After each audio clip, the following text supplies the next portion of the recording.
নির্বাচনের আগে নাকি নির্বাচনের পরে সংস্কার হবে এ নিয়ে বিভক্ত রাজনৈতিক দলগুলো। দর্শক, জুলাই সনদের উপর নির্ভর করছে আগামী জাতীয় নির্বাচন। তবে জুলাই সনদ সম্পর্কিত সংবিধান যে প্রস্তাবগুলো বাস্তবায়নের পদ্ধতি নিয়ে এখনও অনেক রাজনৈতিক দলগুলোর মধ্যে এদিকে সপ্তাহের মধ্যে ঐক্যে পৌঁছাতে চায় জাতীয় ঐকমত্য কমিশন। এই ঐক্য কোন পথে খোঁজ করতে চায় আজকের ভোটের ট্রেনের সঙ্গে আছি আমি হাসিব বিল্লাহ। নির্বাচনের আগে সংস্কার হবে নাকি পরে সংস্কার হবে, কোন প্রক্রিয়ায় সংস্কার হবে, এই বিষয়গুলো নিয়ে বিভক্ত রাজনৈতিক দলগুলো দেখে নিয়ে আসতে চায় দলগুলোর অবস্থান। এখানে মূলত জাতীয় নাগরিক পার্টি গণ অভ্যুত্থানের পর থেকেই তারা গণপরিষদ নির্বাচনের দাবি জানিয়ে এসেছিল। এটি মূলত এমন একটি নির্বাচন যার মাধ্যমে নতুন করে একটি সংবিধান রচনা করা হবে। যদিও এ নিয়ে বিপক্ষে নানান মত ছিল, আবার পক্ষেও নানান মত ছিল। সব মিলিয়ে এখনও এনসিপির অবস্থান এখানেই। এছাড়া জামাত গণভোটের দাবি জানিয়েছে, অর্থাৎ যে 84টি বিষয়ে ঐকমত্য হয়েছে নোট অফ ডিসেন্ট সহ, যদি নোট অফ ডিসেন্ট ছাড়া বলি সেখানে 11টা নোট অফ ডিসেন্ট আছে, অর্থাৎ 73টা বিষয়ে রাজনৈতিক দলগুলোর ঐকমত্য হয়েছে এবং এই ঐকমত্য হওয়া বিষয়গুলো নির্বাচনের আগেই বাস্তবায়ন চায় জামাত এবং সেটি গণভোটের মাধ্যমেই সেটি বাস্তবায়ন হোক বলে তাদের দাবি। এছাড়া বিএনপির অবস্থান পরবর্তী সংসদ, তারাও মূলত পরবর্তী সংসদ এটি বাস্তবায়ন করবে। পরবর্তী সংসদ এই নির্বাচন এবং এই যে সংস্কারগুলো হচ্ছে সেগুলো বাস্তবায়ন করবে জন্য যা যা প্রয়োজন, এই দাবিগুলোই বিএনপি বরাবরই জানিয়ে এসেছে এবং এখনও তার অবস্থান এখানে। আমরা একটু দেখে নিতে চাই আপিল বিভাগের রায়ে কিছু বাতিল হওয়া সংবিধান সংশোধনী। এখানে মূলত যে বিষয়গুলো প্রশ্ন উঠেছে, যখন বিএনপি দাবি করছে পরবর্তী সংসদ এগুলো যখন বাস্তবায়ন করবে এই সংবিধান সংস্কারের, কিন্তু বেশ কিছু মৌলিক ইস্যু রয়েছে যেটি পরিবর্তন করলে সংবিধানের মূল কাঠামোই পরিবর্তন হয়ে যেতে পারে।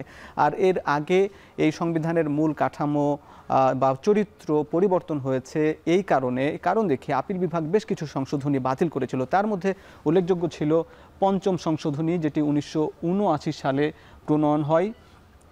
এটি ছিল মূলত 15 আগস্ট 1975 থেকে 9 এপ্রিল 1979 সাল পর্যন্ত সামরিক শাসন এবং এর কার্যক্রমের বৈধতা, এবং সেটি মূলত বাতিল করা হয় আপিল বিভাগ 2010 সালে। এবং এটি বাতিলের জন্য যুক্তি দেখানো হয়েছিল যে সামরিক আইন দ্বারা সংবিধান সংশোধনের কোনো ক্ষমতা নেই এবং জনগণের ভোট ছাড়া এই ধরনের সংশোধনী বৈধ হতে পারে না। এবং এরপরে যে সপ্তম সংশোধনী আনা হয় এবং সেটি 1986 সালে প্রণয়ন করা হয়েছিল, যেটি মূলত 24 মার্চ 1982 সাল থেকে 11 নভেম্বর 1986 পর্যন্ত এরশাদের সামরিক শাসন এবং তার কার্যক্রমের বৈধতা দেওয়া হয়েছিল।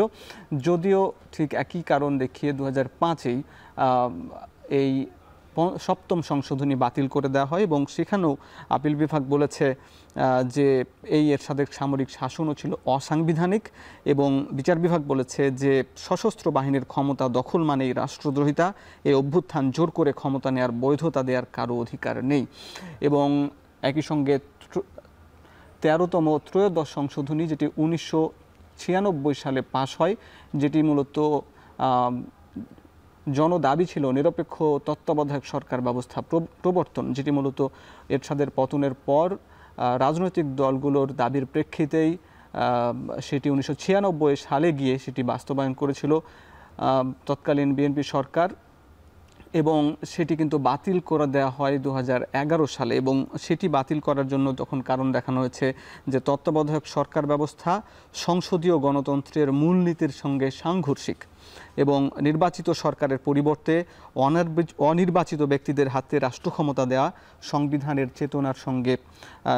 চেতনার বিরুদ্ধে যায়। এই কারণ দেখিয়ে ত্রয়োদশ সংশোধনী বাতিল করে দেওয়া হয় এবং এরপরে কিন্তু 2014, 2018 এবং 2024-এর নির্বাচন হয় এবং সেই নির্বাচন বেশ বিতর্কিত এবং সেই নিয়ে ব্যাপক সমালোচনা রয়েছে।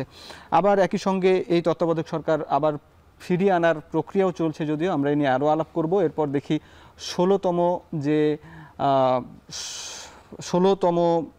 সংশোধনীও কিন্তু বাতিল করা হয়েছিল। আমরা দর্শক এবার একটু দেখে নিতে চাই বিশেষজ্ঞদের পরামর্শ। মূলত এই যে যা আলোচনা হচ্ছে এই ঐকমত্য কমিশনে, সেই ঐকমত্য কমিশনের বৈঠকে রাজনৈতিক দলগুলো যে প্রস্তাবগুলো দিচ্ছেন এবং রাজনৈতিক দলের এই প্রস্তাব বাস্তবায়নের জন্য, যেহেতু অনেকগুলো প্রস্তাব, প্রায় 6 থেকে 7 ধরনের প্রস্তাব আছে, সেখান থেকে বিশ্লেষকরা পরামর্শ দিয়েছেন যে কিভাবে বাস্তবায়ন করা যায় নির্বাচনের আগেই, সেইটি হচ্ছে একটি এই গণভোট এবং সংবিধান আদেশ এর মাধ্যমেই বাস্তবায়ন করা যায় কিনা এ নিয়ে রাজনৈতিক দলগুলোর সঙ্গে বৈঠকের এইটি উত্থাপন করার পর প্রায় 2 সপ্তাহ অতিবাহিত হয়েছে এবং রাজনৈতিক দলগুলোকে নিজেদের মধ্যে পরামর্শ আলাপ আলোচনার জন্য বলা হয়েছে এবং আগামী পরশুদিন অর্থাৎ আগামী 5 অক্টোবর রোববার সেটি নিয়ে আবার একটি ঐকমত্য কমিশন বৈঠকে বসবে এর বাস্তবায়নের উপায় নিয়ে। দর্শক দেখছেন ভোটের ট্রেন। দর্শক আজ আলাপ আলোচনার জন্য আজ আমাদের সঙ্গে স্টুডিওতে আছেন বাংলাদেশ জাসদের স্থায়ী কমিটির সদস্য ডক্টর মুশতাক হোসেন, আপনাকে স্বাগত। এবং এছাড়া সরাসরি যুক্ত হয়েছেন রাষ্ট্র সংস্কার আন্দোলনের প্রধান সমন্বয়ক হাসনাত কাইয়ুম এবং জাতীয় নাগরিক পার্টির জ্যেষ্ঠ যুগ্ম আহ্বায়ক আরিফুল ইসলাম আদিব। আপনাদেরও স্বাগত জানাচ্ছি আজকের ভোটের ট্রেনে। আমরা আলাপ করতে চাই এই জুলাই সনদ বাস্তবায়নের প্রক্রিয়া নিয়ে দীর্ঘদিন ধরে বিতর্ক হচ্ছে, আলাপ আলোচনা হচ্ছে, রাজনৈতিক দলগুলো এখনও ঐকমত্যে পৌঁছাতে পারেনি। শেষ যে বৈঠক হয় তারপরে রাজনৈতিক দলগুলোর সঙ্গে নিজেদের মধ্যে আলাপ আলোচনার জন্য ছেড়ে দিয়েছিল ঐকমত্য কমিশন এবং সেই সময়ও প্রায় ফুরিয়ে আসছে। আর একদিন পরই আবার রাজনৈতিক দলগুলোর সঙ্গে বৈঠক শুরু হবে। তো নিজেদের মধ্যে আমরা যতটুকু জেনেছি আপনারা বেশ কিছু আলাপ আলোচনা করেছেন, 3 দলের শীর্ষ নেতারা এখানে উপস্থিত আছেন। কি আলাপ আলোচনা করে কতটুকু ঐক্যমত্যের কাছাকাছি পৌঁছানো গেল এ নিয়ে আলাপ করতে চাই। শুরুতেই আমি যাব রাষ্ট্র সংস্কার আন্দোলনের প্রধান সমন্বয়ক হাসনাত কাইয়ুম ভাইয়ের কাছে। এই যে আলাপ আলোচনা করলেন, এর আগে গণতন্ত্র মঞ্চের যে 6টা দল রয়েছে, এনসিপি, এবি পার্টি সহ বৈঠক হয়েছে, বাম দলগুলোর সঙ্গে বৈঠক হয়েছে, কতটুকু কাছাকাছি আসা গেল?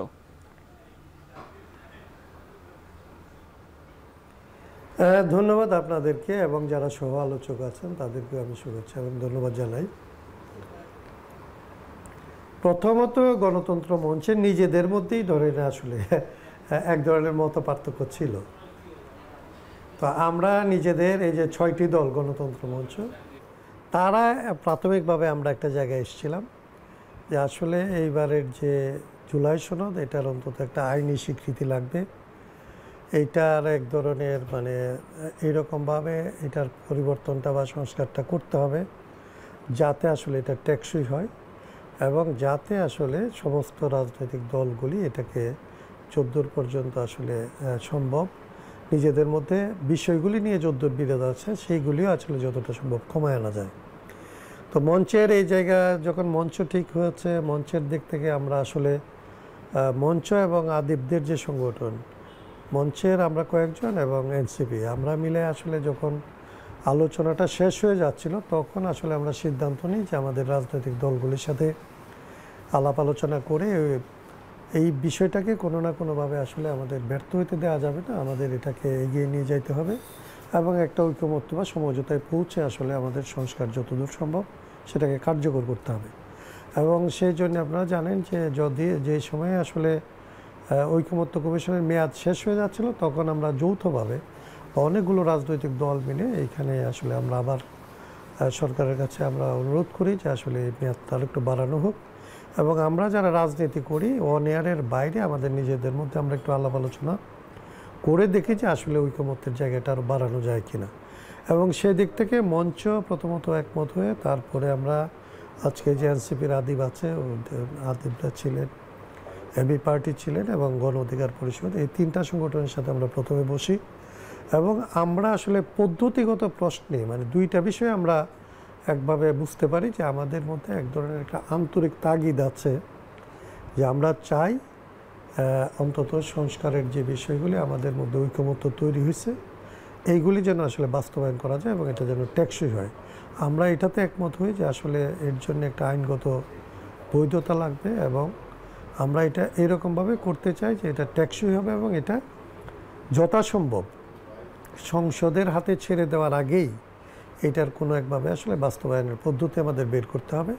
আমরা নিজেরাই ব্যাপারে পদ্ধতি বের করার ব্যাপারে আসলে ঐকমত্যে আসি এবং ওই সময় আমরা 3টা ছোট ছোট টিমও তৈরি করি যারা হচ্ছে একটা হচ্ছে অন্যান্য রাজনৈতিক দলের সাথে বিরোধ কমানোর জন্য দায়িত্ব নিয়ে কথা বলার কথা, একটা হচ্ছে ঐকমত্য কমিশনের যে সমস্ত ডকুমেন্ট সেগুলির মধ্যে আসলে আরও এক্সপ্লোর করে দেখা যে কোন কোন জায়গাগুলি টেকনিক্যাল যেগুলিকে ইচ্ছা করলে কমিয়ে আনা যাবে, যেমন নোট অফ ডিসেন্ট আছে অনেকগুলো, যে কোন কোন নোট অফ ডিসেন্ট আসলে হয় তাদের দিক থেকে অথবা আমাদের দিক থেকে আমরা ছেড়ে দিতে পারি, কত বেশি আরও ঐকমত্যের জায়গাটা তৈরি করা যায়, এবং আমাদের যে 106-এর পরামর্শ নিব নাকি আসলে আমরা একটা অর্ডিন্যান্স করে সরকারের দিক থেকে হতে যে মানে অন্তর্বর্তী সরকার আছে তাদের এক ধরনের একটা ঘোষণার ভেতর দিয়ে আমরা একটা গণভোটে যাব, নাকি আসলে আমরা এই পরবর্তী সংসদের কাছে দুইটা ক্ষমতা দেব যে তারা একই সাথে সরকারও গঠন করবে, আবার একই সাথে তারা গণপরিষদের মতো কিংবা সংস্কার পরিষদের মতো কাজ করবে, তারা সংবিধানের এই সংস্কারগুলি করবে। এইগুলি নিয়ে আমাদের টুকটাক আলাপ হয়, কিন্তু আমরা এটা বুঝতে পারি যে আমরা প্রত্যেকে আন্তরিক, এবং এইটার পরবর্তী ধাপে আমরা যে মুস্তাক ভাইরা আছে, মুস্তাক ভাইরা সহ 5টা বাম দল, ইনফ্যাক্ট ওই দিন আসলে আমাদের গণফোরামও থাকার কথা ছিল, 6টা সংগঠনের সাথে আমাদের বসার ব্যবস্থা ছিল, আমরা কোনোভাবে আসলে গণফোরামের সাথে আমাদের একটু মিসকমিউনিকেশনের কারণে আমরা পারি নাই, কিন্তু এই 5টি দলের সাথে বসার পরেও আমাদের মধ্যে একই ধরনের আমরা উপলব্ধি দেখতে পাই, যে আমাদের কাছে মনে হয়েছে যে আমরা মানে একটা পথ বের করার ব্যাপারে আমাদের মধ্যে কোনো ধরনের ভিন্নমত নাই, আমরা একটা পথ বের করতে চাই, এবং এটা সকলের আসলে ঐকমত্যের ভিত্তিতে আমরা এই জিনিসটাকে কার্যকর করতে চাই। সেইখানে আমাদের কাছে মনে হয় যে পথটা হচ্ছে কেবলমাত্র একটা টেকনিক্যাল তর্কের ব্যাপার, কিংবা টেকনিক্যালি আসলে এটা এক্সামিন করার ব্যাপার। তো সেই কাজটা আমরা করতে পারবো বলে আমরা আশাবাদী, এবং অন্যান্য রাজনৈতিক দলের সাথেও আমাদের টিমগুলি কথা বলতেছে, এবং ফর্মালি হয়তো ফর্মালি আমাদের যে বসার ব্যাপার আছে, আগামীকালকে আমরা আবার গণতন্ত্র মানে আপনারা কি কাছাকাছি আসতে পেরেছেন সংসদ নির্বাচনের আগে এটি বাস্তবায়নের, নাকি সংসদ নির্বাচনের পরে? আমরা আসলে ওইরকম একদম সুনির্দিষ্ট এই জায়গাটার মধ্যে আসতে পারি না, কিন্তু আমরা আসতে পারছি 3টা মৌলিক ব্যাপারে, যে আমাদের এই পরিবর্তনটা লাগবে, এটা আমাদের টেকসই করতে হবে, এবং আমাদের মধ্যে যে 2 ধরনের সন্দেহ তৈরি হয়েছে, যে সংসদ নির্বাচনের আগে করলে সংবিধানের আসলে ধারাবাহিকতা নষ্ট হয়ে যাবে, আবার সংসদের পরে গেলে এটা আসলে সম্ভাবনা নষ্ট হয়ে যাবে, এইটার মধ্যে আমাদের একটা জায়গা বের করতে হবে কমন, এবং সেইগুলির কাজ চলতেছে। যেহেতু আমরা একটা উদ্যোগের মধ্যে আছি, আমাদের দিক থেকে এরকম কোনো জায়গার উপরে আমরা প্রাধান্য দিতে পারি না যে এইভাবে বা ওইভাবে হবে। আমরা যেহেতু উদ্যোগের মধ্যে আছি, আমরা বলতেছি সবগুলি সম্ভাবনা কি আমরা একসাথে করার চেষ্টাটা আমরা করতেছি। আপনাকে ধন্যবাদ, এবং আমরা আশাবাদী যে এটা আমরা পারব। আপনার কাছে আসবো। আমরা একটু ডাক্তার মুশতাক আহমেদের হোসেনের কাছে যেতে চাই। আপনার কাছে একটু জানতে চাই যে বাংলাদেশ জাসদ এই ঐকমত্যের কাছাকাছি পৌঁছানোর ব্যাপারে কতটা আন্তরিকতা দেখাচ্ছে, এবং আপনাদের পূর্বের যে অবস্থান ছিল যে পরের সংসদ এটি বাস্তবায়ন করবে, সেই জায়গায় কিছুটা ছাড় দিয়ে ঐকমত্যের কাছাকাছি আসার প্রেক্ষাপট তৈরি হচ্ছে কিনা? জি, ধন্যবাদ। আমরা পরস্পরের সাথে আলাপ করে বুঝতে পেরেছি যে আমরা কোনটা সবচেয়ে মানে কঠিন এবং কোনটা সহজ। তো আমাদের অবস্থা সেটা আছে, তবে ঐকমত্যের স্বার্থে আমরা হয়তো গণভোটের বিষয়টা আছে, যে আমরা বলেছি যে যদি সংবিধানে আমরা কতগুলো মৌলিক পরিবর্তন আনি, যেমন দ্বিকক্ষ বিশিষ্ট পার্লামেন্ট যদি সবাই একমত হয়, এ ধরনের পরিবর্তন হয়তো আমাদের সংসদে এটা পাশ হলেও পরবর্তী পর্যায়ে গণভোট প্রয়োজন হবে। তাহলে সেই গণভোটটা এগিয়ে আনলে সুবিধাটা কী, এটা কিন্তু আমরা এখন স্পষ্ট না। কেউ কেউ বলছে যে গণভোটটা মানে আপোষ মীমাংসা হিসেবে যেদিন সংসদ নির্বাচনটা হবে সেই দিন গণভোট হয়ে যদি শেষ রাখা হয় কিনা। আমরা এ বিষয়ে খুব একটা কঠিন কোনো অবস্থানে যাইনি যে যদি সমাধান হয়, কিন্তু আমরা বুঝতে চাচ্ছি যে সংসদ নির্বাচন হবে একটা আলাদা এজেন্ডায়, বিভিন্ন দল জোট একসাথে হবে, আবার গণভোট হবে আরেকটা জায়গায়। কাজে এই দুটো নির্বাচনের জনগণের কাছে ভোট চাওয়ার বিষয়ে এটা তো একটু জটিলতা সৃষ্টি করতে পারে, বা কোনো কোনো দলের রাজনৈতিকভাবে সমর্থন পাওয়ার জন্য জনগণের কাছে মিশ্র বার্তা চলে যেতে পারে। তাহলে সেটা কিভাবে হয়? আবার আগে গণভোট করার পক্ষে অধিকাংশ দল না, বা ইভেন কি যারা গণভোটের পক্ষে, কিন্তু আগে যদি গণভোট করার আয়োজন করতে হয় তাহলে সংসদ নির্বাচনটা মানে ক্ষতিগ্রস্ত হতে পারে। কাজে সেটা একটা বিষয় আছে।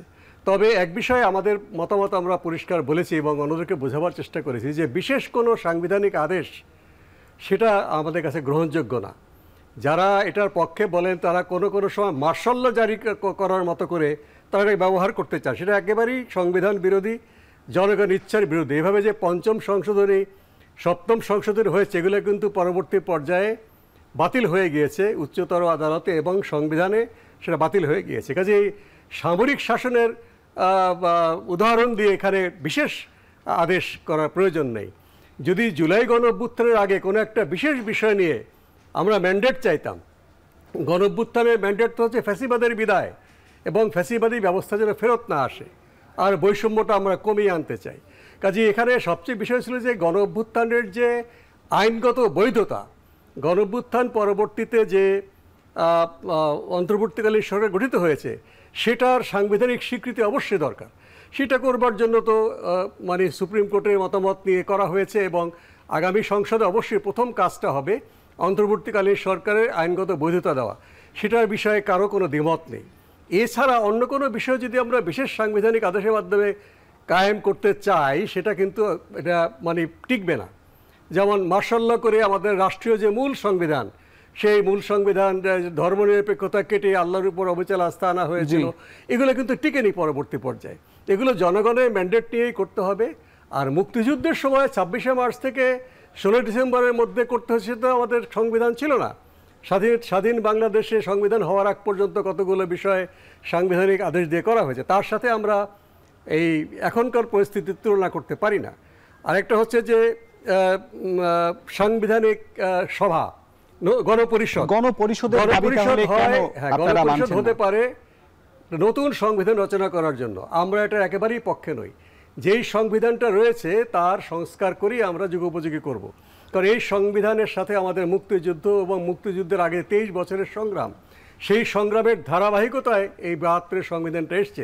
যদিও অনেক সীমাবদ্ধতা এখানে আছে, এটা কোনো দলীয় সংবিধান না। এবং ওই সময়ে এবং যারা মুক্তিযুদ্ধে ছিলেন বা তার আগে সংগ্রাম করেছেন কেউই কিন্তু 72 সংবিধানের মূল বিষয়গুলো তারা আপত্তি করেননি এবং সেটা সমর্থনই করেছেন। কিন্তু আমরা কি আরও গণতান্ত্রিক করতে চেয়েছি, কাজে এটা বাতিল করার দাবিটা আমরা কোনোভাবেই গ্রহণ করতে পারি না। জি, আপনাকে ধন্যবাদ। আমি জনাব আরিফুল ইসলাম আদিব আপনার কাছে জানতে চাই, এখানে মুশতাক হোসেন বললেন যে এই 72-এর সংবিধান বাতিলের দাবি আগে তেমন একটা হয়নি, গণতান্ত্রিক বিষয়ে উত্তরণের প্রয়োজন হয়েছে, এই জন্য গণপরিষদের তো প্রয়োজন আসছে না। আপনারা এখনও সেই গণপরিষদের দাবি করে আসছেন। জুলাই সনদ বাস্তবায়নের যে জাতীয় ঐক্য, এই ঐক্যের স্বার্থে আপনারা কি আপনাদের অবস্থান বদলাবেন কিনা? আপনাকে ধন্যবাদ এবং আপনার মাধ্যমে যারা দেখছেন সবাইকে ধন্যবাদ জানাচ্ছি। প্রথমত বিষয় হচ্ছে যে গণ অভ্যুত্থান পরবর্তীতে আমরা বারবার বলে আসছিলাম বাংলাদেশ রাষ্ট্রের যে দীর্ঘদিনের যে রাজনৈতিক অচলায়তন কিংবা রাজনৈতিক যে সংকট এবং বিশেষ করে যখনই ক্ষমতা পরিবর্তনের যে উপায়গুলো আসে সেগুলা নানা ধরনের সমস্যা সংকটের সমাধানের দীর্ঘস্থায়ী এবং স্থায়ী সমাধানের জন্য আমরা বারবার বলে আসছিলাম যে বাংলাদেশের স্থায়ী সমাধানটা হচ্ছে গণপরিষদ নির্বাচনের মাধ্যমে নতুন সংবিধান প্রণয়ন। এবং আমরা অনেকগুলো কারণ বলবো যে আমাদের যে রাজনৈতিক 54 বছর ধরে যে রাজনীতি চলে আসছে সেখানে আমরা ব্যক্তির দোষ কিংবা হচ্ছে কাঠামোর দোষ আমরা দেখি, একই সাথে আমাদের যে বিদ্যমান সেই বিদ্যমান সংবিধানের যে ক্ষমতার যে কাঠামো, এখানে শাসন ব্যবস্থার যে কাঠামো আছে সেই কাঠামো একটি অন্যতম দায়। ফলশ্রুতিতে আমরা বারবার বলে আসছিলাম যে নতুন সংবিধান প্রণয়নের জন্য। এবং ঐক্যমত কমিশনও যখন যাত্রা শুরু করে তখনও তারা এই জুলাই সনদের আইনি ভিত্তি কি হবে সেটা নিয়ে তারা 6টি মতামত দিয়েছিল। তার ভিতরে একটি ছিল যে গণপরিষদ নির্বাচন এবং এছাড়া ছিল গণভোট কিংবা পরবর্তী সংসদের আগে গণভোট, বিশেষ নির্বাহী আদেশ, এরকম অনেকগুলো সংবিধান সভা নির্বাচন, এরকম অনেকগুলো প্রস্তাব দিয়েছিল। এই যে পরামর্শ দিয়েছে সেখানে কিন্তু গণপরিষদ ছিল না। সংসদ তারা বলেছিল যে 6টি দিয়েছিল, 6টির ভিতর গণপরিষদও একটি ছিল। তো সেই জায়গা থেকে বিশেষ করে পরবর্তী সংসদে আমরা দেখেছি সর্বশেষ কোরবানি বা এর পরে আমরা তারা হচ্ছে পরবর্তী সংসদের দিকে শুধুমাত্র একদিকে টেনে নিয়ে যাওয়ার প্রবণতা আমরা দেখেছিলাম ঐক্যমত কমিশনের। সেই জায়গা থেকে আমরা বলেছিলাম যে এই ঐক্যমত কমিশন দীর্ঘ 6 মাস কাজ করে যে প্রস্তাবনাগুলো এনেছে সেখানে সংবিধান রিলেটেড যে প্রস্তাবনাগুলো সেগুলোর অধিকাংশ বেশ কিছু আমাদের সংবিধানের যে বেসিক স্ট্রাকচার আছে সেই স্ট্রাকচার পরিবর্তনের এবং কাঠামো পরিবর্তনের প্রস্তাব করেছে। আমাদের বিশেষ করে দ্বিকক্ষ বিশিষ্ট সংসদ, প্রধানমন্ত্রী থাকাকালীন কোনো দলীয় প্রধান থাকতে না পারা, এখানকার সাংবিধানিক প্রতিষ্ঠানগুলোতে নিয়োগের ক্ষেত্রে বিশেষ কমিটি প্রণয়ন, এরকম বেশ কিছু প্রস্তাব যেগুলো আসলে আমাদের মৌলিক কাঠামো পরিবর্তনের জায়গায়। এখন বিদ্যমান সংবিধানের যখন বেসিক স্ট্রাকচার পরিবর্তনগুলো আসে, সেটি আসলে পরবর্তী আদালতে রিট হয়ে আপিল বিভাগ এবং সেটি আসলে টিকে না। ফলশ্রুতিতে আমরা যেটা দেখি যে গত 54 বছর ধরে যখন যেই দল রাজনৈতিকভাবে ক্ষমতায় আসছে, তারা ক্ষমতায় এসে দলীয় যে মূলনীতিগুলো থাকে, দলীয় যে এজেন্ডাগুলো থাকে, সেগুলোর আলোকে সংবিধানকে বারবার সংশোধনী করে, পরের বার সরকার এসে সেটা আদালতের মাধ্যমে বাতিল করে, আবার সংশোধনী করে। এরকম একটি সংশোধন এবং বাতিল বারবার একটা খেলা চলে। ফলশ্রুতিতে আমাদের এই সংবিধান, আমরা বারবার বলেছি যে এটার স্থায়ী সমাধানটা হচ্ছে একটা গণপরিষদ নির্বাচনের মাধ্যমে একটা নতুন সংবিধান প্রণয়ন করা। সেখানে বেসিক স্ট্রাকচার এমন একটা জায়গা থাকবে যেটা আসলে দলমত নির্বিশেষে একটি স্ট্যান্ডার্ড জায়গা থাকবে। কিন্তু জি। আমরা যদি এখন বারবার এই স্ট্রাকচারটা পরিবর্তন করার সংশোধনী বলি, তাহলে দেখা যাচ্ছে যে এটা স্থায়ী কোনো সমাধান হবে না। এবং আমরা দেখেছি বিশেষ করে অন্যান্য দলগুলো যে প্রস্তাবনা দিয়েছে, জামাত প্রথমে তাদের জায়গায় বলেছিল গণভোট, এবং পরবর্তীতে এখন তারা সাংবিধানিক আদেশের জায়গাটা এসছে। বিএনপি তো শুধুমাত্র পরবর্তী সংসদের দাবি প্রতি তারা অটল আছে। তারপর সর্বশেষ বৈঠকে তাদের বলছিল যে যদি আইনি ভিত্তির করা যেতে পারে, সেক্ষেত্রে তারা আদালতের পরামর্শ চেয়েছে। তো সেই জায়গাটি আমরা বারবার বলেছি যে এটার আসলে স্থায়ী সমাধান, আমরা যে দাবিটি বলেছিলাম যে গণপরিষদ নির্বাচন, তার বিকল্প এবং কিংবা জি। এর চেয়ে অন্য কোনো জায়গাটা আমরা সেটি সঠিকভাবে এখন পর্যন্ত সেই জায়গাটি আমরা পাইনি। জি, আপনারা পাননি। এখন আমি একটু জানতে চাই আপনার কাছে যে এই বিষয়গুলো তো আমরা জানি যে কার কোন কোন দলের অবস্থান, কিন্তু ঐক্যের স্বার্থে আবার একই সঙ্গে যে পরিবেশ এই মুহূর্তে রয়েছে, বিশেষজ্ঞ টিম তারাও সংবিধান আদেশ এবং গণভোটের কথা বলেছে, এবং এই ব্যাপারটা নিয়ে রাজনৈতিক দলগুলোর মধ্যে আলাপ হচ্ছে। এখন নতুন করে আবার গণপরিষদের দাবি শুধুমাত্র আপনাদের কাছ থেকে আসছে। এখন ঐকমত্যের স্বার্থে বা জাতীয় জুলাই সনদের প্রয়োজনে আপনারা যদি গণভোট হয় বা সেই প্রস্তাবের দিকে যদি রাজনৈতিক দলগুলো অনেকটা কাছাকাছি আসে, আপনারা কি সেই জুলাই সনদের স্বাক্ষর করবেন? দেখেন, আমাদের এখানের যে বিষয়টি আমরা বলেছি, স্বাক্ষরের চেয়ে মূল কথা হচ্ছে যে যেই সনদটি হয়েছে, সেই সনদটির আইনি ভিত্তি এবং এর দীর্ঘমেয়াদী এর সুরক্ষাটা কি হবে। আমরা গণভোট কি বাংলাদেশের সুরক্ষা নয়? আমি বলতেছি, আমরা আমাদের রাজনৈতিক লক্ষ্যটি হচ্ছে নতুন সংবিধান। সেই জায়গা থেকে আমরা মনে করি যে সনদটি দীর্ঘ 6 মাস ধরে একটা জায়গায় আসছে, সেটা এই দীর্ঘমেয়াদী আমাদের নতুন সংবিধান প্রণয়নের ক্ষেত্রে একটা প্রাথমিক গাইডলাইন হিসাবে কাজ করবে। ফলশ্রুতিতে এই জুলাই সনদকে আইনি ভিত্তি দেওয়ার জন্য যে গণভোট কিংবা অন্য একটি আইনি স্থায়ী একটা আইনি ভিত্তি দেওয়া, সেক্ষেত্রে আমাদের কোনো আপত্তি নাই। গণভোট হইলে সেটি হতে পারে। কিন্তু আমাদের যে মূল দাবি, সেটা তো আমাদের রাজনৈতিক লক্ষ্য, সেটার জন্য আমাদের সেই লক্ষ্য থেকে সরে আসতে হবে। গণভোট হলে, মানে জুলাই সনদের আইনি ভিত্তি হলে, সেটার সাথে কিন্তু আমাদের কোনো এখানে বিরোধ নেই। মানে আমাদের একটা হচ্ছে রাজনৈতিক লক্ষ্য নতুন সংবিধান, সেটা আমরা যদি এই বছর আমরা গণপরিষদ আদায় করতে পারি, সেটা আমাদের অর্জন হবে। যদি না হয় তাহলে সেটা আমাদের রাজনৈতিক লড়াই চলবে। কিন্তু সনদের ক্ষেত্রে আমাদের ভিত্তিটা হয়েছে, অবস্থানটা হয়েছে আইনি ভিত্তিটা হওয়া। সেটা গণভোট হতে পারে কিংবা আলোচনা করে অন্য একটা ভিত্তি হতে পারে। জি, আমরা স্পষ্ট আপনার কথায় যে এনসিপির রাজনৈতিকভাবে তারা নতুন সংবিধানের দাবিতে তারা মাঠে থাকবে, তারা আন্দোলন করবে, দাবি জানিয়ে আসবে। কিন্তু এই জুলাই সনদের আইনি ভিত্তির প্রয়োজনে গণভোট যদি রাজনৈতিক দলগুলো মেনে নেয়, সেখানে এনসিপির আপত্তি নেই, আমরা যতটুকু বুঝতে পেরেছি। আমরা এ নিয়ে আরও আলাপ করব। এখানেই ধন্যবাদ জানাতে হচ্ছে জনাব আরিফুল ইসলাম আদিবকে। বাকি দুজন অতিথি আপনারা থাকবেন। দর্শক, ভোটে নিচ্ছি একটা বিরতি, ফিরছি একটু পরেই।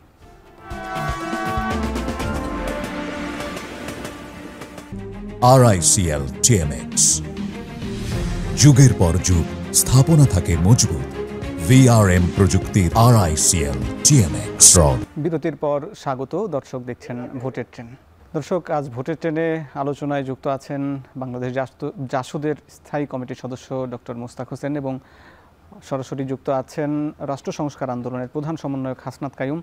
আবারও জনাব হাসনাত কাইয়ুম, আপনার কাছে আবারও শুরু করতে চাই। আপনি একটু বলবেন যে আমরা একটু আগে শুনছিলাম এনসিপির নেতা আরিফুল ইসলাম আদিবের কথা, তিনি বলছিলেন যে তারা জাতীয় ঐক্যের স্বার্থে কিংবা জুলাই সনদের আইনি ভিত্তির প্রয়োজনে তারা গণভোট প্রশ্নে তারা একমত হবেন, কিন্তু এই গণভোটের জন্য আবার কিছু দ্বিমত আছে। যেমনটা মুশতাক হোসেন বলছিলেন যে গণভোট নির্বাচনের প্রয়োজনে, নির্বাচনের দিন গণভোট, এটি কি বাস্তবে সম্ভব? আপনি হয়তো আমাকে শুনতে পাচ্ছেন না, আমি কিছুক্ষণ পর আপনার সঙ্গে যুক্ত হব। বিষয়টা আবার একটু আপনার সঙ্গে আলাপ করতে চাই ডক্টর মুশতাক হোসেন, যে এই রাজনৈতিক যে সংস্কার নিয়ে যে আলাপগুলো হচ্ছে, এটি তো একই সঙ্গে পরের সংসদের ওপর ছেড়ে দিতে চাইছে না অনেকেই। বেশিরভাগ রাজনৈতিক দল চাইছে না পরের সংসদ ছেড়ে দিতে, আবার একই সঙ্গে এই সরকারের বৈধতা, এই সরকারের যে যে যে যে অবস্থান, এইটিকেও নিয়েও সরকার, পরবর্তী সরকার এই সরকারকে কেমনভাবে বৈধতা নিয়ে দেয়, এটি নিয়ে কিন্তু আসলে শঙ্কা নানান প্রশ্নে। সেটি যদি গণভোট কিংবা গণপরিষদের মতন না হয়, তাহলে কি আসলে পরবর্তী সংসদে মৌলিক কাঠামো, সংসদের মৌলিক চরিত্র কি বদলাতে পারে? না, দেখুন, এটা তো একটা অমূলক সন্দেহ। 90-এর গণঅভ্যুত্থানে আমরা একটা সরকারকে পতন ঘটিয়েছি। তারা সেই, যদিও সেটা সংবিধানের দ্বারা সেটাকে বৈধতা দেওয়া হয়েছে যে উপরাষ্ট্রপতি পদত্যাগ, রাষ্ট্রপতি পদত্যাগ, তার ক্ষমতা গ্রহণ, কিন্তু প্রধান বিচারপতি তার পদকে সুপ্ত রেখে অস্থায়ী রাষ্ট্রপতি হয়েছেন এবং তিনি ফেরত গিয়েছেন। এরকম তো আর এর চেয়ে তো এটা একটা বিরাট ব্যতিক্রম, সেরকম ব্যতিক্রম পরিস্থিতি এটা না।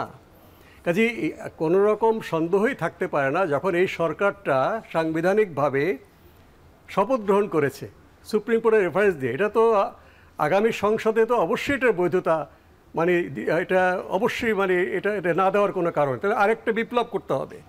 যদি এই সরকারকে আপনি বৈধতা দিতে না চান, তাহলে আরেকটা গণ অভ্যুত্থান বা বিপ্লবধর্মী গণ অভ্যুত্থান করতে হবে, এছাড়া সম্ভব নয়। কারণ এই ধারাবাহিকতা এটা করতে হবে। কাজে এটা একটা অমূলক বিষয়। কিন্তু সংস্কার যে বিষয়ে আলাপ হচ্ছে, সংসদের বা সংবিধানের গুরুত্বপূর্ণ মৌলিক কাঠামো বা সংবিধানের চরিত্রই অনেক ক্ষেত্রে বদলে যাবে যদি উচ্চকক্ষ হয়, যদি তত্ত্বাবধায়ক হয়, যদি প্রধানমন্ত্রীর ক্ষমতার মেয়াদ নিয়ে যেসব ঐকমত্য হচ্ছে। একই সঙ্গে আপনি যেমন সন্দেহের কথা বললেন, আপনারা 90-এর নেতা ছিলেন দুইজনেই, কিন্তু এই 90-এর আন্দোলন পরবর্তী সময়ে যে ৩ জোটের রূপরেখা বা তত্ত্বাবধায়ক সরকার বাস্তবায়ন, সেটি কিন্তু এই 91-এর সরকার বা তৎকালীন বিএনপি সরকার সঠিকভাবে বাস্তবায়ন করেনি বলেই কিন্তু সন্দেহটা তৈরি হচ্ছে। এখনো কি সেই সন্দেহটা কেটেছে বলা যায়? ৩ জোটের রূপরেখা একটা রাজনৈতিক অঙ্গীকার ছিল। এবারে যেভাবে জুলাই সনদটা একেবারে বিস্তারিত করে সুনির্দিষ্ট করা হয়েছে, সেভাবে তখন ছিল না। সেখানে সেটা পরবর্তী সংসদে করার কথা ছিল। হ্যাঁ, অনেকগুলোই হয়নি, আবার হয়েছেও, যেটা সংসদীয় পদ্ধতির সরকার সেটা হয়েছে, যদিও সেটা সুনির্দিষ্টভাবে বলা ছিল না যে সংসদীয় পদ্ধতির সরকার হতে হবে। বলা হয়েছিল যে সাংবিধানিক, যে 72 সালের সংবিধানের মূল যে স্পিরিট, তাকে ধারণ করে আমরা আগাবো। তো এখন যেটা হচ্ছে, দেখুন, যদি আমি এই যে জুলাই সনদ, যে সমস্ত দলগুলো এখানে একমত হয়েছে, 30টা ব্যক্তিশালী রাজনৈতিক দল, যদি আগামী নির্বাচনে তারা যদি পরাজিত হয়, তাহলে সম্ভব হবে এই জুলাই সনদটা বাস্তবায়িত না করার। এটা তো একটা কাল্পনিক প্রশ্ন, হাইপোথেটিক্যাল প্রশ্ন। কিন্তু এটার জন্য তো গণভোট লাগবে, অর্থাৎ জনগণের সরাসরি ম্যান্ডেট। পরবর্তী সংসদ যদি করে, তাহলে এর আগেও আমরা যেটি দেখেছি যে ত্রয়োদশ সংসদ কিংবা ষোড়শ সংসদ, সেটিও কিন্তু বাতিল হয়েছে। পরবর্তী যে মৌলিক কাঠামো যদি চেঞ্জ হয়, তাহলেও তো নতুন করে গণপরিষদ কিংবা গণভোটের প্রয়োজন পড়বে। পরবর্তী সংসদ কি আর সেটা বাস্তবায়ন করতে পারবে? দেখুন, গণভোটে তো রাষ্ট্রীয় মূলনীতি পরিবর্তন করে দিয়েছিল সামরিক ফরমান বলে। যে 75 সালের 15ই আগস্ট থেকে যে পরিবর্তন সামরিক আইন বলা হয়েছে, 7ই নভেম্বর হয়েছে, এবং রাষ্ট্রীয় মূলনীতি বদল করে দেওয়া হয়েছে, সংবিধানে বিসমিল্লাহির রহমানির রহিম দেওয়া হয়েছে, সবগুলো নিয়ে কিন্তু গণভোট হয়েছিল। পরবর্তী পর্যায়ে সেই গণভোটের, এটাও তো মানে আদালতের রায় এবং সংসদের সংখ্যাগরিষ্ঠ 2/3 বাতিল হয়ে গেছে। কাজে গণভোট করলেই যে আপনি এটাকে টিকে যাবে চিরস্থায়ী, এটাও কথা ঠিক না। যদি এই সংশোধনীগুলো, যেগুলো আমরা একমত হয়েছি, জনগণের প্রত্যাশা পূরণ করতে পারে, বাংলাদেশকে আরও এগিয়ে নিয়ে যায়, তাহলে এটা তো জনগণের সমর্থন না পাওয়ার কোনো প্রশ্নই নেই। হ্যাঁ, গণভোটটা হচ্ছে আমাদের একটা সাংবিধানিক বাধ্যবাধকতা, যদিও গণভোটের আইনটা কিন্তু এখনও সংবিধানে পুনঃস্থাপিত হয়নি, ত্রয়োদশ সংশোধনের মাধ্যমে সেটা চলে গিয়েছিল। তবে সবাই আমরা একমত যে গণভোট প্রয়োজন হবে সংবিধানের কতগুলো মৌলিক বিষয় পরিবর্তন করতে গেলে। সেটা এখন কোন সময় করবেন? হ্যাঁ, যা আমরা মনে করি যে সংসদে এগুলো পাশ হওয়ার পরে তখন চূড়ান্তভাবে সংসদে সন্নিবেশ করবার জন্য আমাদেরকে গণভোটে যেতে হবে। এখন কেউ বলছে না এই জাতীয় সংসদ নির্বাচনের আগেই গণভোট করে এটাকে আইনি ভিত্তি দিতে হবে। তো মাঝামাঝি হিসেবে কেউ কেউ বলছে যে জাতীয় সংসদ নির্বাচন এবং গণভোট একই সাথে হওয়া দরকার, কারণ গণভোট আগে করতে গেলে যে আয়োজন, জাতীয় সংসদ নির্বাচনটা আরও পিছিয়ে যাবে। কাজে এটা আলোচনার মাধ্যমে ঠিক হতে পারে। গণভোট এবং জাতীয় সংসদের মাধ্যমে এইটার জুলাই সনদের বাস্তবায়ন, এ দুটো বিষয় যদি আমরা একমত হই, তাহলে আলোচনার ভিত্তিতে গণভোট এবং জাতীয় সংসদ নির্বাচন ফেব্রুয়ারিতে আছেই, এটা পিছিয়ে যাওয়ার কোনোই অবকাশ নেই। পারলে আমরা এগিয়ে আনতে চাই দেশের যে অবস্থা। আর গণভোটটা কখন হবে সেটা আলোচনা করে ঠিক করা যেতে পারে। তাহলে আমাদের নির্বাচনের দিন কিংবা আগে হতে পারে কিনা? নির্বাচনের আগে গণভোট করে আপনি নির্বাচন কিভাবে, এখানে কিন্তু সাংবিধানিক বিষয়গুলো আছে। জি নিশ্চয়, আমরা একটু সাংবিধানিক বিষয়ে কি সংকট বা কি সমস্যা আছে হাসনাত কাইম ভাইয়ের কাছে একটু জানতে চাই। যে গণভোট প্রশ্নে ডক্টর মুস্তাক যেমনটা বললেন যে বেশ কিছু সংকট, বা এই যে এই গণভোটটা কি শুধুই সাংবিধানিক প্রয়োজনে, নাকি আসলেই এই মৌলিক কাঠামোর জন্য পরিবর্তন যদি হয় সেক্ষেত্রে গণভোট জরুরি? যদি তাই হয়, এই তিনি যেটি বললেন যে ৭৫ থেকে ৭৯ পর্যন্ত যে কার্যক্রম, বিশেষ করে সংবিধানে আর মূলনীতি পরিবর্তন, বিসমিল্লাহির রহমানির রহিম যোগ করা, এই বিষয়গুলো তো পরের সরকার বা পরের আপিল বিভাগ বাতিল করেছে। তাহলে এই জুলাই সনদের ঐকমত্য হওয়া বিষয়গুলো কি পরবর্তীতে আপিল বিভাগ বাতিল করতে পারে কিনা, এই শঙ্কা আছে কিনা?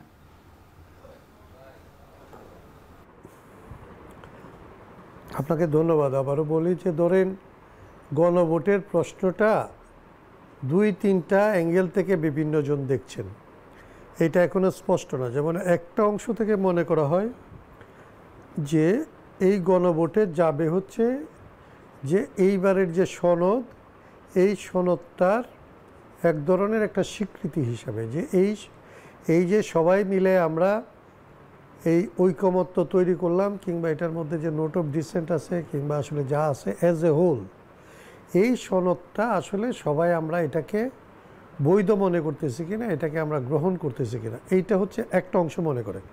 বিএনপির দিক থেকে যে তারা যে একটু নমনীয়, তারা যে গণভোটকে আসলে মনে করে যে এটা তারা করতে পারে, তাহলে ওরা এরকম মনে করে। আরেকটা অংশ মনে করে যে গণভোট হচ্ছে এই যে ঐকমত্য আমাদের হইল, এই ঐকমত্যের জায়গাগুলির মধ্যে নোট অফ ডিসেন্ট যেগুলি আছে সে অংশটাকে বাইরে রাখে, যেগুলি আসলে ঐকমত্যের জায়গা আছে, এই জায়গাগুলির ব্যাপারে জনগণের সমর্থনটা নিয়ে নেওয়া, যে এই গণভোটের ভেতর দিয়ে তারা আসলে এটাকে অ্যাপ্রুভাল দিয়ে দেবে, যে রেটিফাই করে ফেলতেছে যে এইটা সংসদের পার্ট হইলে, তাদের সংবিধানের পার্ট হইলে তাদের কোনো অসুবিধা নাই। তাতে তারা মনে করতেছে এটা সাংবিধানিক যে সংশোধন লাগবে বা পরিবর্তন লাগবে, সেইটার এক ধরনের একটা স্বীকৃতি জনগণের মধ্যে থেকে পাওয়া গেল, সেটা আসলে পরে সংসদ হয়তো ওর বাসাটা ঠিক করে বসাবে, এইরকম এক ধরনের অংশ মনে করতেছে। এই যে দুই রকমের গণভোট সম্পর্কে, কিংবা মুস্তাক ভাইরা যেটা মনে করতেছে, কিংবা অন্যরা আরেকটা মনে করতেছে যে গণভোটের মধ্যে এই যে কমপ্লিকেশন রয়ে গেছে, মানে এক অংশ নোট অফ ডিসেন্ট রয়ে গেছে, এক অংশ আসলে একমত হচ্ছে, কিংবা আসলে গণভোট যে হবে, গণভোটের সিদ্ধান্ত কারা নেবে, এটা কি 106-এর ওপিনিয়ন দিয়ে হবে, নাকি আসলে এটা কেবলমাত্র আসলে একটা সরকারি অধ্যাদেশ দিয়ে আসলে, কিংবা অর্ডার দিয়ে, অর্ডিন্যান্স দিয়ে হবে, কিভাবে হবে, এইগুলি নিয়েও ধরেন এক ধরনের অস্পষ্টতা এখনো পর্যন্ত রয়েছে। এখন পর্যন্ত যেটা প্রবলেম হয়েছে সেটা হচ্ছে যে আমরা যারা রাজনৈতিক দল হিসাবে যারা ঐকমত্য কমিশনের সাথে বসছি, ঐকমত্য কমিশন একটা কিছু বিষয়কে তারা আসলে এক্সপার্ট ওপিনিয়ন হিসাবে আমাদের কাছে প্রেজেন্ট করতেছে, কিন্তু আমরা ঐকমত্য কমিশনকে সরাসরি এক্সপার্টদেরকে আমরা সরাসরি শুনতে পাচ্ছি না। তাতে অনেক রাজনৈতিক দলের আবার এক ধরনের ধারণা হচ্ছে যে আসলে আমরা তাদেরকে যদি আসলে জিজ্ঞেস করতে পারতাম, তাদের কাছ থেকে মতামত নিতে পারতাম, তাহলে এই বিষয়গুলি আরেকটু স্পষ্ট হবে। আমরা যেটা নিয়ে কাজ করতেছি এখন পর্যন্ত এটা হচ্ছে যে তিনটা জিনিস আসলে করা যায় কিনা। একটা হচ্ছে যে গণভোট নিয়ে যে সংশয় সন্দেহ এগুলি আছে, যে জটিলতা তৈরি করার কথা এগুলি আছে, গণভোটের ভেতর দিয়ে যদি আসলে সামরিক শাসনের আমলের যে গণভোট, যেটা সুপ্রা কনস্টিটিউশনাল একটা অবস্থান থেকে তারা আসলে করে তারপরে রেটিফাই করেছে, আর অভ্যুত্থানের পরের যে গণভোট, যেটাতে আসলে সমস্ত রাজনৈতিক দল ঐকমত্যের ভিত্তিতে যদি এটার আয়োজন করে, কিংবা যে সরকার, এই সরকার যে 106-এর অধীনে এক ধরনের বৈধতা নিয়ে এখন যে কাজ করতেছে, তাতে আসলে সে যদি সংবিধানকে অমান্য না করে আসলে একটা গণভোট করার চিন্তা করে, যেটাকে পরবর্তীতে আসলে সরকার রেটিফাই করে নেবে, এই অ্যারেঞ্জমেন্টগুলি কি হবে, এগুলি নিয়ে এখনো পর্যন্ত খুব সুনির্দিষ্ট কোনো প্রস্তাব কোনো দিক থেকে আমরা পাই নাই। মানে না ঐকমত্য কমিশন, না রাজনৈতিক দলগুলি একসাথে একমত হইতে পারছে। জি নিশ্চয়ই স্যার, নিশ্চয়ই। আমরা একটা জিনিস ঐকমত্য, আমরা আমাদের এখানেই আপনাকে থামাতে হচ্ছে। আমরা এই নিয়ে ঐকমত্য কমিশনে আপনাদের বক্তব্য শুনবো, আবার আলাপ হবে। জাস্ট 30 সেকেন্ডে আপনার কাছে একটু জেনে নিতে চাই যে এই সব কিছু মিলিয়ে যদি ঐক্যের স্বার্থে কোনো নির্বাচনের আগেই এটি একটি ভিত্তি দেওয়ার প্রয়োজন হয়, আপনাদের অবস্থান কি হবে? সেই ভিত্তিটা অবশ্যই সংবিধানকে অতিক্রম করে যেন না করা হয়। সংবিধানের যে বিধিবিধান রয়েছে তার মধ্যেই করতে হবে। তবে সবচেয়ে বড় কথা হচ্ছে রাজনৈতিক দলগুলো যদি অঙ্গীকার করে, যৌথ অঙ্গীকার করে জনগণের সামনে, এটা সবচেয়ে বড় সম্পদ, সেটার আইনি ভিত্তি ভবিষ্যতে অবশ্যই দিতে হবে। যদি এতে তো হতে পারে না যে এই 30টি দল তাদের বিরুদ্ধে বাইরে যারা আছে তারা আগামী নির্বাচনে জয়লাভ করবে, যদি হয় সেটা মাথা পেতে নিতে হবে। কিন্তু আমরা অঙ্গীকারাবদ্ধ যে ঐক্যমত, যার নোট অফ ডিসেন্ট আমাদের নেই, আমরা এগুলোর পক্ষে অবশ্যই থাকতে হবে। জি অনেক ধন্যবাদ আপনাদের দুজনকেই। দর্শক ভোটের ট্রেন নিচ্ছে আরও একটা বিরতি, ফিরছে একটু পরে। বিরতির পর স্বাগত। দর্শক দেখছেন ভোটের ট্রেন। আজ আমরা কথা বলছি ঐক্যের খোঁজ নিয়ে। জানতে চাই তৃণমূল মানুষের মতামত। মানিকগঞ্জ থেকে প্রান্তিক মানুষের সঙ্গে কথা বলে মতামত পাঠিয়েছেন সহকর্মী আসাদ জামান। ভোটের ট্রেনে মানিকগঞ্জ থেকে যুক্ত হচ্ছি আমি আসাদ জামান। দেশের রাজনৈতিক অঙ্গনে আলোচিত বিষয়ের মধ্যে একটি সংবিধান সংস্কার। এ বিষয় নিয়ে বিএনপি ও অন্যান্য দলের মধ্যে রয়েছে নানা বিতর্ক। কেউ বলছেন নির্বাচনের আগেই সংবিধান সংস্কার করা জরুরি, আবার কেউ বলছেন নির্বাচনের পরে। চলুন জেনে আসি সাধারণ জনগণ কি ভাবছে। আমি যতদূর জানি যে সংবিধান সংশোধন করতে গেলে পার্লামেন্ট অধিবেশন লাগে, পার্লামেন্ট অধিবেশনের 2/3 সদস্যের সম্মতিতে সংবিধান সংশোধন করা যায়। বরঞ্চ নির্বাচনের পরে নতুন পার্লামেন্ট বসলে তখন সবার সম্মতিতে সংবিধান সংশোধন করাটাই হচ্ছে বৈধ পথ। নির্বাচনের আগে এই সংবিধান সংস্কার করতে হবে জোরালোভাবে, কারণ বিগত শেখ হাসিনা এই সংবিধানের কারণেই এই ধরনের বিশৃঙ্খলাগ্রস্ত কিংবা স্বৈরাচার হয়েছে। সংবিধান যেহেতু সংশোধনযোগ্য, তাই নির্বাচনের আগে সংবিধান সংশোধন করা হলে নতুন নির্বাচিত সংসদ তা পরিবর্তনের সুযোগ পাবে, ফলে আগের করা সংশোধন কার্যকর নাও হতে পারে। গত 54 বছরে অনেক সরকার আসছে, তারা এই সংবিধানের কারণে হয়তো ফ্যাসিস্ট হতে পারছে, কারণ জনগণের কল্যাণে কোনো সরকার কাজ করতে পারে নাই। এই সংবিধানটা সংস্কার হলে হয়তো পরবর্তী সরকার এসে জনগণের কল্যাণে কাজ হবে। সংবিধান অবশ্যই সংশোধন হোক, কিন্তু এই মুহূর্তে না, কারণ এই মুহূর্তে যদি সংবিধান পরিবর্তন করা হয় পরবর্তীতে নির্বাচনের পরে এটা বিতর্কর জন্ম নেবে। একটি অবাধ, সুষ্ঠু ও নিরপেক্ষ নির্বাচনই পারে দেশের গণতন্ত্রকে শক্তিশালী করতে, সেই সাথে নাগরিকদের আস্থা ফিরিয়ে আনতে। এমনটাই ভাবছেন স্থানীয় জনগণ।